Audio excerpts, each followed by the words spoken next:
ब्रह्मपुर की बंद किस्मत का खुलेगा ताला, एक युवा चेहरा जो बदलेगा इतिहास। चुनावी मैदान पर अकेले उतरा एक नौजवान, विकास के कलम से बनेगा जनता की आवाज। बिहार में युवा चेहरे की जरूरत है जो बिहार के किसी भी हिस्से को आगे लाने की कवायद में जुट जाए। ऐसा ही एक नाम अब चर्चाओं में है और बिहार में वो सीट होगी बक्सर से ब्रह्मपुर विधानसभा। उस चेहरे की चर्चा से पहले ब्रह्मपुर सीट के इतिहास को समझना होगा। ब्रह्मपुर जैसे क्षेत्रों में अब ये सवाल हर युवा, महिला और किसान के मन में है कि हमें सेवक चाहिए, राजा नहीं। अगर कोई नया नेता सामाजिक न्याय, विकास कार्यों, ईमानदारी के दम पर उभरता है तो ब्रह्मपुर एक मॉडल विधानसभा बन सकता है। बिहार में भूमियार समुदाय को पहले से भाजपा का भरोसेमंद वोट बैंक माना जाता है। नतीजा ये है कि एनडीए को केंद्रीय वोट शेयर कर कमी तक कमी हिस्सा नहीं, जातिगत वोटों से मिलता है।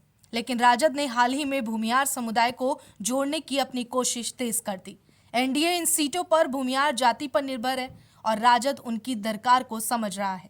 ब्रह्मपुर सीट पर अब तक जातीय समीकरणों का जोर रहा है, खासकर भूमिहार, राजपूत, यादव और दलित वोट बैंक के प्रमुख रहे हैं।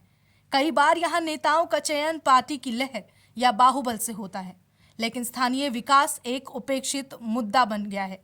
ब्रह्मपुर विधानसभा सीट वर्तमान में आरजेडी के शंभुनाथ यादव के कब्जे में है।